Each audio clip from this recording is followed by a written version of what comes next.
Science. Science, science, science. Science requires proof. As this is my first class with you, I'll explain it my way.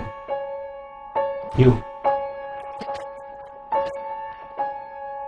are Muslim, right? Yes, sir. So you believe in God? Absolutely, sir. Is God good? Of course, sir. Is God all-powerful? Yes. My brother died of cancer, although he prayed to God to heal him. Most of us would attempt to help others who are ill, but God didn't. How is this God good then? You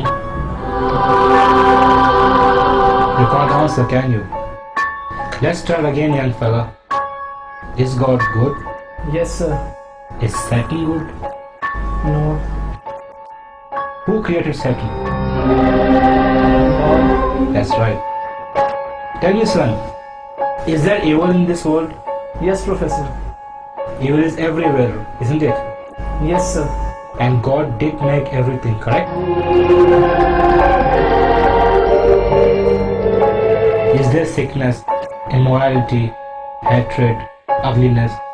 All these terrible things exist in this world, don't they? Yes, Professor.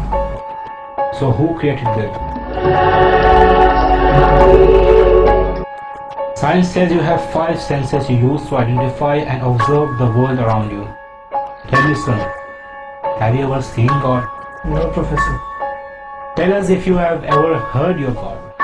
No, Professor. Have you ever felt your God, tasted your God, smelt your God? Have you ever had any sensory perception of God for that matter?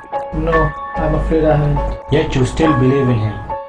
Yes, Professor. According to empirical, stable, demonstrable protocol, science says your God doesn't exist. What do you say to that, my son? Nothing. I only have my faith. Yes, faith. And that is the problem which science has.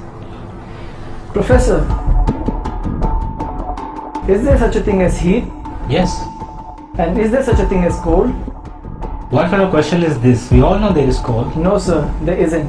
You can have lots of heat, superheat, mega heat, white heat, little heat, or no heat, but we don't have anything as cold. We can hit 458 degrees below zero, which is no heat, but we can't go any further after that. There is no such thing as cold. Cold is only a word we use to describe the absence of heat. We cannot measure cold. Heat is energy. Cold is not the opposite of heat, sir, just the absence of it. What about darkness, Professor? Is there such a thing as darkness? Yes, what's night if there isn't darkness? You're wrong again, sir. Darkness is the absence of something. You can have low light, normal light, bright light, flashing light. But if you have no light constantly, you have nothing. And it's called darkness, Professor. In reality, there is no such thing as darkness. If it is, you would be able to make darkness more darker, wouldn't you? So what's the point you're trying to make, young man? Sir, my point is your philosophical premise is flawed. Flawed? Can you explain how? Sir, you are working on the premise of duality. You argue that there is life and then there is death. A good God and a bad God.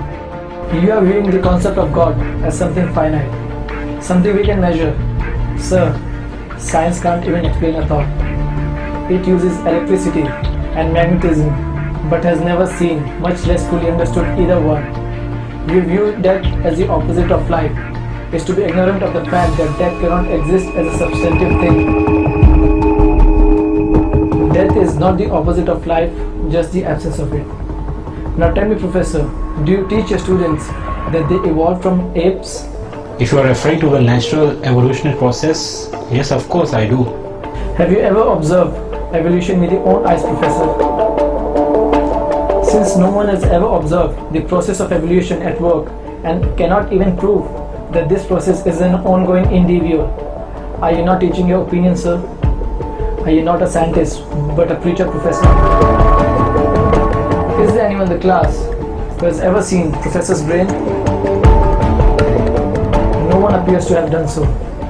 So according to the established rules of empirical, stable, demonstrable protocol, science says that you have no brain, sir.